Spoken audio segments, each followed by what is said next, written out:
Hey, what's going on? You're tuned into the Daily Geek right here on SweetGeek.tv. I'm your host, Griffin, and today is a Friday. Woohoo! It's Friday, the 3rd of October, 2008. Let's get to the Geek News, starting off with story number 1.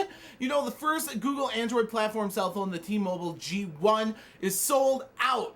At least for, pre-orders.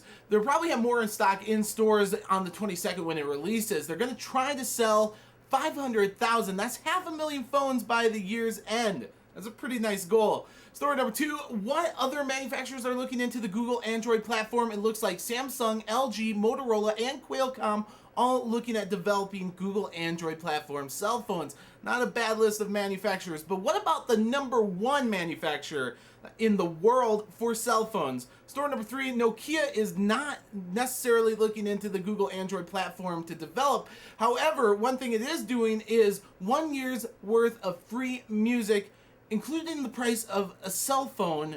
That's what they're trying to do, or at least that's what they're testing with the Nokia 5800 Xpress Music. Now, if you want to see this cell phone, Gizmodo has a great review of it. I'm going to include that review on the interesting link section on our main site, SweetGeek.tv.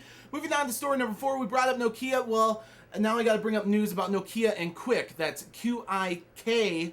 Now, they are a cell phone streaming live video site that I think is really cool, and of course they're in company with Kite and Flixwagon, but Nokia is actually going to put links to download the Quick application right there on their Nokia cell phones in the downloads folder, which I think definitely gives them a big leg up on Kite and Flixwagon. So congratulations to Quick on that. Moving on to story number 5, we talked about lots of cell phones, of course. How could we not mention the Blackberry Storm?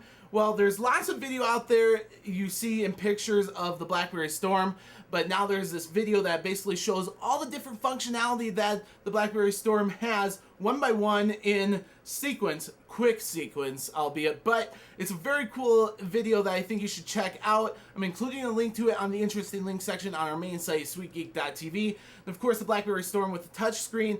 I'm still kind of curious how the touchscreen is going to work as far as typing and functionality in that case is concerned, but hey, if it is good, you know what, I might even get one.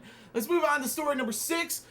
Apple defeated the rate hike. Now, they kind of threw a fit and said, hey, we're going to close down the iTunes if you raise the fees for us. Well, looks like the royalty board has sided with Apple, at least sort of, and has kept the rates as they are right now, which is 9 cents per song out of the 99 cents that they charge per song.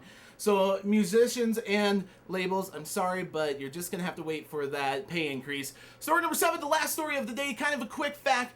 Microsoft Xbox 360 has outsold the PlayStation 3 in Japan for the month of September, which is a big deal because it's the first time ever that Microsoft Xbox 360 has beaten the PlayStation 3 in its home market. How about that for a statistic? And that is the Geek News for the 3rd of October, 2008. I'm your host, Griffin for the Daily Geek on SweetGeek.tv. I hope you have a fantastic weekend. I'll try to do the same, and I'll catch you right back here on Monday.